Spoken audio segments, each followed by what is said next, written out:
En esta clase nos vamos a ocupar de la tomografía computada multicorte, sus principios físicos. Es la tecnología más reciente incorporada a esta gran modalidad de diagnóstico por imágenes. Vamos a iniciar con un pequeño cuestionario de autoevaluación. ¿Conozco en qué se basa la tecnología multicorte? ¿Sí o no? ¿Un tomógrafo multicorte permite mejorar mis diagnósticos? Opción A, no, es similar a una tomografía computada helicoidal. B, sí, al ofrecer reconstrucciones multiplanares de alta calidad. La tomografía multicorte obtiene imágenes con menor radiación. A, verdadero, B, falso. Bueno, en el transcurso de la conferencia iremos contestando estas preguntas y algunas otras. El objetivo va a ser, por lo tanto, presentar la tecnología de tomografía multicorte. Vamos a mostrar las principales aplicaciones y introducir el concepto de dosis de radiación, comparándola fundamentalmente con los otros métodos de tomografía computada más antiguos. Recordando un poco de historia, en la primera imagen vemos a los Beatles, y como habíamos expresado en la charla sobre tomografía computada convencional y helicoidal, justamente fue el éxito de la empresa discográfica EMI, ya que era la patrocinante de los Beatles, la que permitió destinar parte del dinero recaudado en investigaciones médicas. Es así como el ingeniero Godfrey Hounsfield y Alan McCormack inventaron este procedimiento fantástico de la tomografía computada, generando el primer equipamiento en 1971 y recibiendo el Premio Nobel de Medicina en 1979. Tomografía computada convencional, recordando, no es otra cosa que una sucesión de rodajas consecutivas de entre 5 y 10 milímetros de espesor cada una, generada por un fino haz de rayos X que desde diferentes ángulos incide sobre algún sector anatómico de interés. Por lo tanto, obtenemos rodajas, luego la mesa es desplazada, se obtiene una nueva rodaja, la mesa desplaza, se obtiene una nueva rodaja, y de esa manera cada parte del cuerpo es expuesta, en general decíamos entre 5 y 10 milímetros, rodajas sucesivas previa desplazamiento del paciente dentro del equipo de tomografía computada para exponer una nueva zona. El conjunto de estas rodajas consecutivas son independientes una de otra y pueden ser sujetas, por ejemplo, a diferente posición en respiración o posición del cuerpo. Es decir, cada rodaja es independiente una de la otra.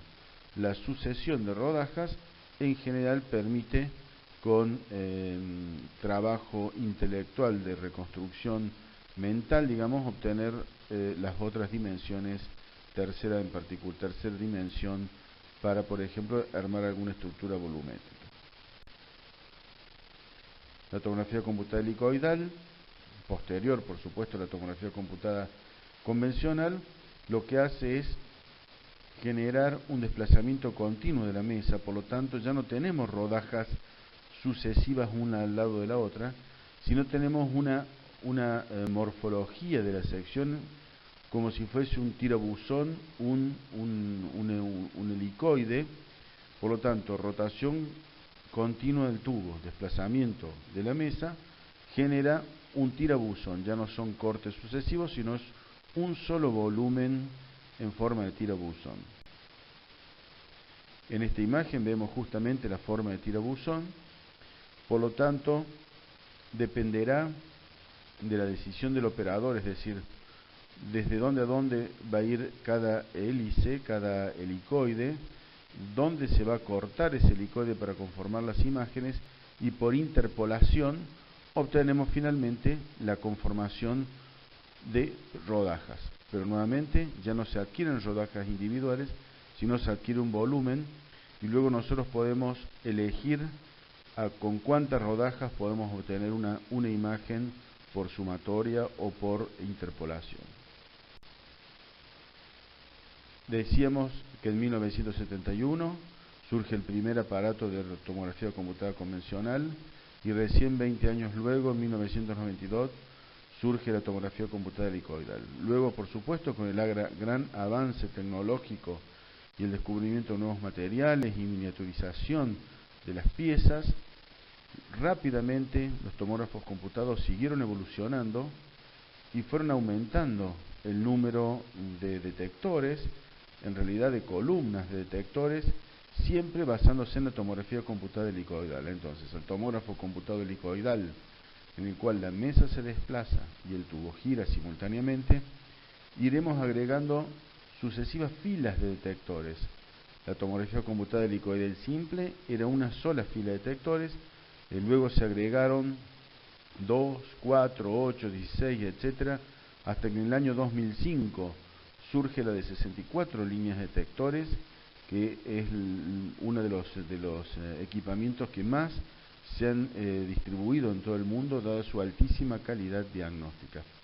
Finalmente, en noviembre del año 2007, es presentado en Estados Unidos por una empresa japonesa de productos médicos como Toshiba, un equipo de 320 líneas de detectores, de los cuales hay solamente algunos pocos utilizados en diferentes sectores del mundo, solamente pocos, es decir, la tecnología que más se ha establecido, al menos en esta década, ha sido en los últimos 5 años de esta década, es la tomografía computada de 64 líneas de detectores. ¿Y qué es la tomografía multicorte? Entonces, acá tenemos el esquema a la izquierda. El tubo de rayos X es la tecnología helicoidal, que ya hemos hablado, con una sola línea de detectores, entre 600 y 800 detectores. En el concepto de tercera generación, entonces, los detectores están opuestos al tubo de rayos X, es una pequeña banda, y esta es la que gira en forma solidaria junto al tubo de rayos X, generando las rodajas. La tomografía multicorte lo que hace es aumentar el número de franjas de detectores, por lo tanto, ya la sección no va a ser pequeña, sino va a ser amplia, una gran zona del cuerpo va a ser cubierta. En general, un tomógrafo helicoidal podía cubrir entre 1 milímetro y 10 milímetros era el ancho de los detectores.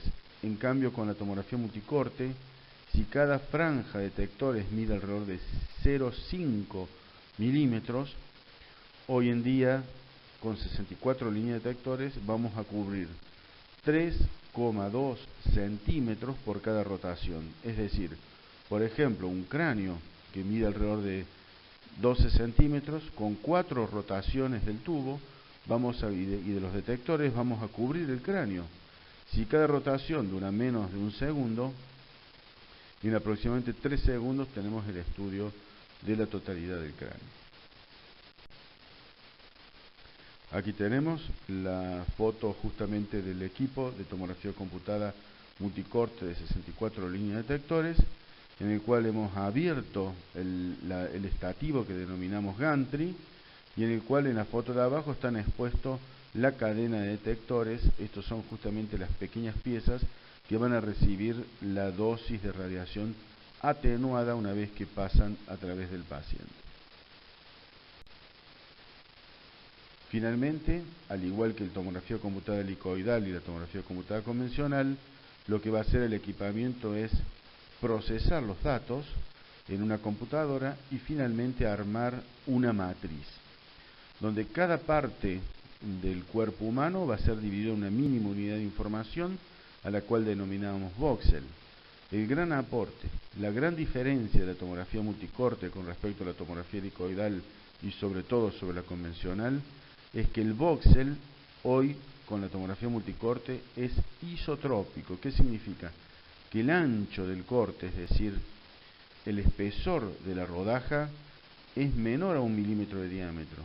Y justamente el tamaño del píxel es menor a 1 milímetro de diámetro, de tal manera que el alto, el ancho y la profundidad de la mínima unidad de información es de morfología cúbica, ya no es más cilíndrica.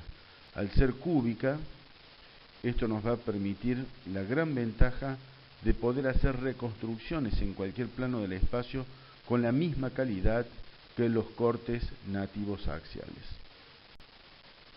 Aquí observamos ampliado una escala de 1 centímetro y observamos que esta mínima unidad de información, este voxel isotrópico, es de 0,5 milímetros.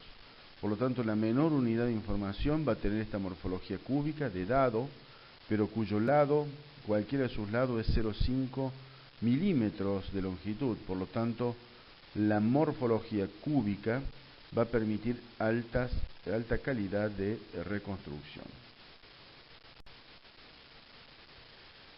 En este cuadro observamos la evolución de los tomógrafos computados, desde el helicoidal hasta la tomografía multicorte o multislice de 64 líneas detectores, y en los cuales observamos, por ejemplo, que los espesores de corte en las últimas líneas son de 0,5 milímetros, que la duración del estudio es de 9 segundos para el estudio de un cuerpo, y que la morfología del píxel voxel es isotrópico.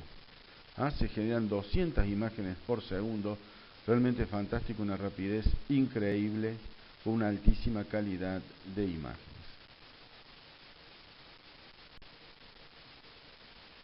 Aquí observamos el perfil del ancho de corte, del ancho del haz de rayos X, en la tomografía computada convencional, helicoidal y multicorte, en el cual este ancho este haz es cada vez más ancho, abarcando mayor cantidad y por lo tanto irradiando mayor superficie del cuerpo en cada sección.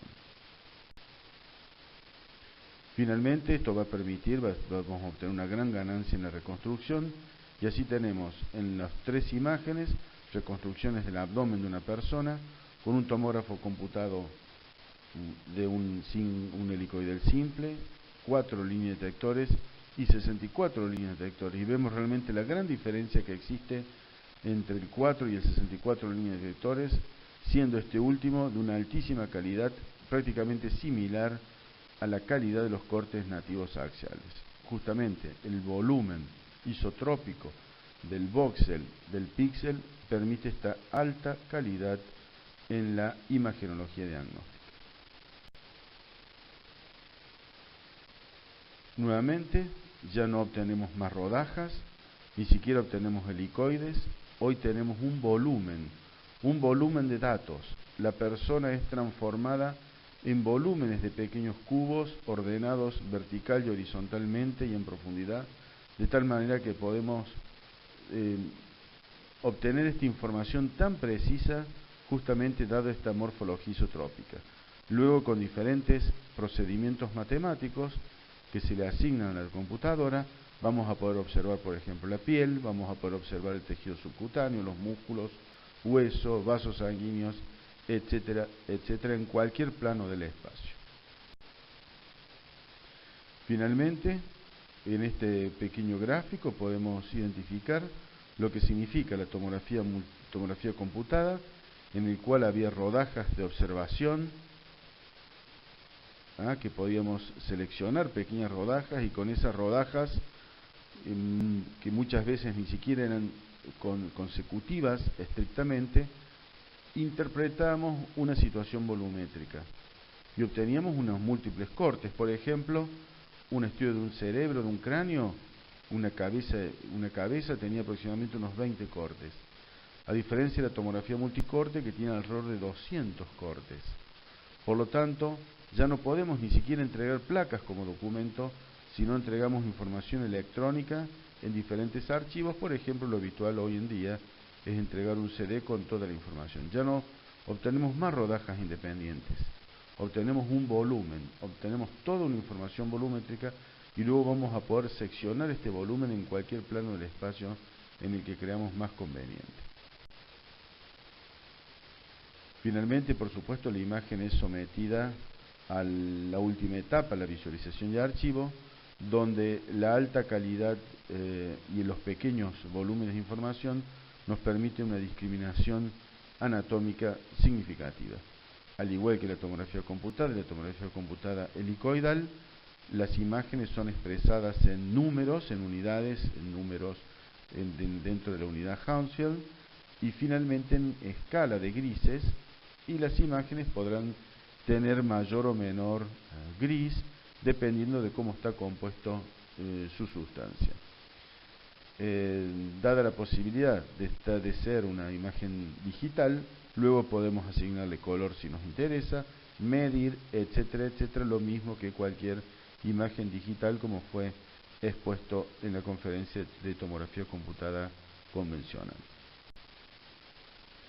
Los sinónimos: tomografía computada multicorte es la que preferimos, también se puede denominar o van a encontrar como multidetector, tomografía computada multicanal, tomografía computada multi-slice en la denominación inglesa, o multibarret en la literatura francesa.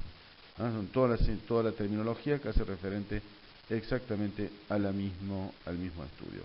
Como decimos, preferimos la denominación de tomografía computada multicorte.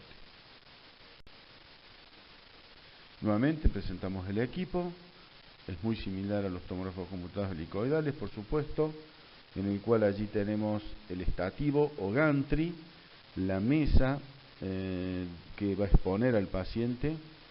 Todo esto se encuentra en una habitación donde se recogen los datos, por supuesto, una habitación con paredes plomadas, vidrios plomados, para separar este sector del estudio del resto de los otros procesos, como es el procesado de datos y visualización de archivos, que no necesitan estar protegidos con paredes plomadas.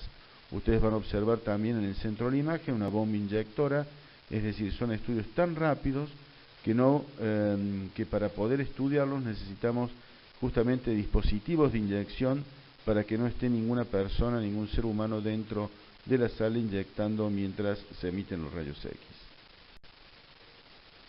Aquí lo tenemos ampliado. El estudio de un momento es el momento del estudio de un paciente vascular, en el cual vemos cómo se coloca el material de contraste a través de la bomba. Fíjense que tienen dos cabezales, algunas de estas bombas que van a permitir inyectar una cantidad importante de contraste y luego empujado ese contraste por una cantidad también similar de solución fisiológica para que el volumen de contraste sea más importante y vaya dentro del cuerpo en forma de columna, y de esa manera poder obtener mayor cantidad de yodo dentro del cuerpo en un momento dado. ¿Cómo hacemos una tomografía multicorte? Esta bomba inyectora tiene un cabezal de instrucciones que se encuentra en la sala de visualización y archivo, y en el cual el médico y el técnico radiólogo seleccionan los volúmenes de material de contraste a inyectar, etcétera, etcétera. En general, al igual que la tomografía computada helicoidal, el paciente es explorado, en este caso con tomografía multicorte en un tiempo mucho más breve, y dado esa brevedad, hace falta que el material de contraste esté exactamente dentro del compartimento vascular en el momento de mayor interés. Por lo tanto, necesitamos de disparadores automáticos de material de radiación cuando inyectamos el material de contraste. Para asegurarnos que el material de contraste esté dentro del compartimento vascular, lo que vamos a hacer entonces es colocar un indicador de material de contraste, es decir, de unidades Hounsfield dentro de la aorta. A eso le vamos a denominar región de interés, la cual va a ir incrementándose su número de unidades Hounsfield en la medida que el contraste llega a este árbol, a esta parte del árbol vascular, y una vez que la cantidad de material de contraste sobrepasa cierto número de unidades Hounsfield, la máquina en forma automática, el tomógrafo en forma automática, comienza a hacer el estudio. Esto nos asegura de que el material de contraste va a estar en el sector que nos interesa. Si queremos ver comportamiento arterial, colocaremos los sensores de material de contraste en las arterias. Por supuesto, si nos interesa, por ejemplo, la arteria pulmonar, lo colocaremos allí, o si nos interesa una vena, dependiendo de la región anatómica y la indicación médica, colocaremos estos iniciadores de la adquisición dependiendo del sitio anatómico de interés. Entonces, el disparador automático comienza una adquisición axial. La adquisición axial es, al igual que el tomógrafo convencional y el tomógrafo helicoidal, es el estudio con el paciente acostado siguiendo el eje mayor del mismo. y abarca la totalidad de la zona en estudio. Por ejemplo, un estudio del cuerpo, prácticamente el cuerpo tórax, abdomen y pelvis, aproximadamente dura unos 10 segundos. Es decir, con una sola apnea podemos estudiar gran parte del cuerpo humano. Luego, inmediatamente, en forma casi automática, el equipo casi instantánea, automáticamente, en forma casi instantánea, genera imágenes en reconstrucción coronal, sagital y en todas aquellas imágenes que nosotros les solicitemos. Es decir, ustedes están viendo que las imágenes en reconstrucción coronal y sagital son prácticamente la misma calidad que las imágenes axiales nativas. Además, a posteriori podemos hacer lo que denominamos las reconstrucciones 3D o algunas reconstrucciones con algoritmos matemáticos especiales, como la que estamos viendo a la izquierda, en el cual vemos los vasos sanguíneos blancos. Denominamos intensidades o proyecciones de mayor intensidad, donde los píxeles, los voxels que tienen mayor intensidad solamente se hacen blanco y el resto tiende a aparecer gris opaco en el fondo. Estas reconstrucciones además pueden movilizarse en forma de cine, rotar, ampliarse, etcétera, etcétera, para poder observar todas las partes del cuerpo desde diferentes ángulos y mejorar así nuestros diagnósticos. Las principales aplicaciones son en todos los sectores, aquellos sectores de difícil estudio. Por ejemplo, todo lo que sea tumores de cabeza y cuello. Fíjense con la fidelidad que estamos viendo en la flecha roja, un tumor de la región posterior del orofarinx, donde está comprometida la pared posterior de la lengua, la epiglotis. Observamos, como se ve en la flecha amarilla, la presencia de anomegalias con altísima calidad diagnóstica. Esta región es muy difícil de estudiar, ya que los movimientos deglutorios y respiratorios hacen que aparezca muy movido, pero con esta tecnología, al ser muy rápida la adquisición, podemos realmente detener, en un momento dado, cualquier persona prácticamente puede soportar 3 o 4 segundos de apnea suficientes como para obtener estas imágenes de alta calidad. Igualmente que toda la patología que incluye la invasión vascular, como por ejemplo un paciente que tiene un tumor renal, donde estamos observando la invasión venosa hacia la vena cava, en todos los planos del espacio, en reconstrucción, en adquisición axial y en reconstrucción coronal y sagital, como lo muestra en la flecha amarilla el tumor primario y en flecha roja la invasión vascular. Aquí estamos viendo también el empleo de las reconstrucciones multiplanares, en el cual en la flecha roja estamos viendo el tumor primario dentro del próximos al intestino, al sigmoides, y con tumores en otros sectores del cuerpo. Por ejemplo, la flecha amarilla muestra ganglios en el epiplón menor, es decir, nos permite hacer todo este tipo de análisis con total certeza anatómica en los diferentes planos del espacio. Otro de los grandes aportes es la posibilidad de hacer estudios endoscópicos virtuales. Aplicando, como decíamos previamente, estos algoritmos matemáticos, podemos introducirnos virtualmente dentro de diferentes vísceras. La más utilizada es el árbol traqueobronquial y el colon. Previa preparación, se insufla el colon con aire, un dispositivo muy sencillo, y luego podemos ingresar virtualmente dentro del colon y hacer todo un viaje, una endoscopía virtual sin colocar ningún instrumental peligroso para la persona. Aquí vemos entonces en la foto de la izquierda un colon por enema tradicional, introducido en la medicina hace 100 años atrás, y hoy en la imagenología de la derecha como es una colonoscopía virtual, cuya imagen es muy similar, pero en este caso se hace mediante los tomógrafos computados multicorte sin la necesidad de administrar sustancias diferentes al aire ambiente. En la imagen de la izquierda se administra sulfato de bario junto con aire, en cambio en la colonoscopía virtual solamente se administra aire con un pequeño balón. Luego podemos colorear las patologías, como por ejemplo en la fotografía de la izquierda estamos viendo una neoplasia de colon, un tumor de colon coloreado electrónicamente para poder destacarlo más. La imagen de la izquierda es una parte normal del colon para que veamos las características que tiene y es exactamente igual a las imágenes que se obtienen por endoscopía óptica, lo cual implica, por supuesto, anestesia, un instrumento dentro del cuerpo humano con un cierto grado de agresión.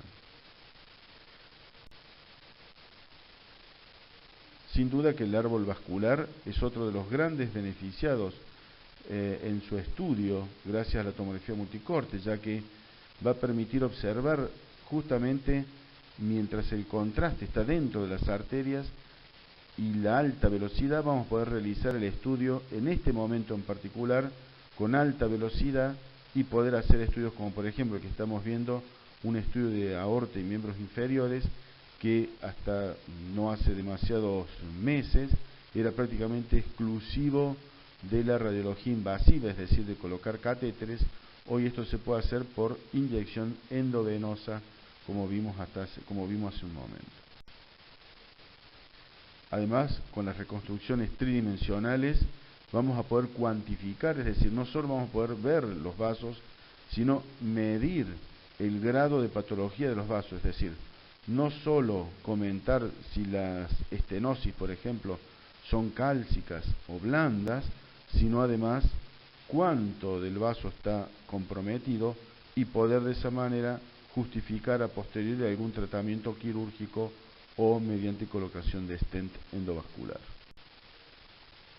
Aquí estamos viendo una arteriografía de arterias pulmonares y estamos observando patología que es relativamente frecuente y grave, como es el tromboembolismo pulmonar, nuevamente con inyección endovenosa y con estudios que duran alrededor de 10 segundos, solamente podemos hacer esta gran calidad diagnóstica. Sin duda que la vedette de todos estos estudios son los estudios de las arterias coronarias, que se realizan en forma no invasiva, es decir, mediante inyección endovenosa, a diferencia de la cinecoronariografía, que por supuesto por inyección intraarterial del material de contraste. Aquí estamos viendo un estudio de corazón y unos puentes, unos bypass, en este caso mamarios coronarios, y en este otro caso lo que estamos viendo es el estudio de las coronarias con las diferentes modalidades. Al obtener imágenes digitales electrónicas vamos a poder ampliarlos, colorearlos, medirle densidad, vamos a poder determinar el grado de estenosis y la conformación de las estenosis, en estenosis blandas, estenosis duras, que modifican en forma significativa el pronóstico del paciente. Finalmente vamos a hablar de las dosis de radiación que implica la tomografía, diciendo que las dosis son similares a las tomografías anteriores, finalmente no hay una gran diferencia, y por ejemplo una tomografía computada de cabeza equivale a unas 100 radiografías de tórax, en tanto que un abdomen y pelvis a unas 500 radiografías de tórax. La gran diferencia con esta tecnología es que al ser tan rápida, nos vemos tentados a realizar múltiples pasajes, es decir, por ejemplo, estudiar sin contraste endovenoso, con contraste endovenoso arterial, luego esperar unos segundos y ver cómo se comporta el componente venoso, y cada pasaje de eso equivale a una tomografía computada. Por lo tanto, si la patología lo merece o si no somos muy cuidadosos con el número de pasajes o el número de estudios que se realiza a la misma persona en un solo momento dado, podemos de pronto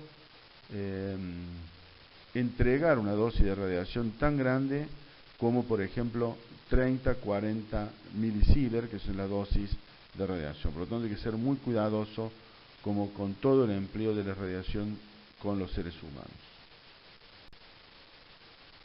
Vamos en mi cierre, entonces hemos presentado la tecnología por tomografía multicorte, diciendo que la gran importancia de o la característica principal de esta técnica es el empleo de múltiples bandas de detectores. En general, hoy se ha establecido 64 bandas de detectores sobre la plataforma helicoidal y tercera generación, es decir, una banda de detectores que circulan, que se mueven en forma solidaria con el tubo de rayos X alrededor del paciente mientras la camilla se desplaza. Esto hace de que tengamos volúmenes de información muy pequeñitos y geométricamente isotrópicos, lo cual va a permitir obtener gran calidad de imágenes en los diferentes planos del espacio. Hemos mostrado las principales aplicaciones diciendo que no solo es útil en cualquier aplicación que se nos ocurra, sino además en aquellas que tradicionalmente eran dificultosas, como cabeza y cuello, árbol vascular, coronarias, pulmón, etcétera, etcétera. Y finalmente hemos introducido nuevamente el concepto de dosis de radiación, diciendo que la cantidad de radiación es importante, por lo tanto hay que indicarlo en forma adecuada, justificada y con la mínima cantidad de pasajes posibles que permitan obtener un buen resultado diagnóstico. Vamos a contestar las preguntas al principio, entonces ahora puedo decir que sí conozco en qué se basa la tecnología multicorte. Además vamos a poder decir en la pregunta 2 que la multicorte permite mejorar mis diagnósticos, ya que ofrece reconstrucciones multiplanares y tridimensionales de alta calidad superior, por supuesto, a la tecnología helicoidal. Finalmente vamos a decir que la dosis de radiación no es ni menor ni mayor, es similar a la dosis de radiación de la tomografía helicoidal, al menos no es ni mayor ni menor en forma significativa con respecto a esta tecnología PREEL. Muchas gracias por tu atención. Ante cualquier inquietud, no dudes en consultarnos. Muchas gracias.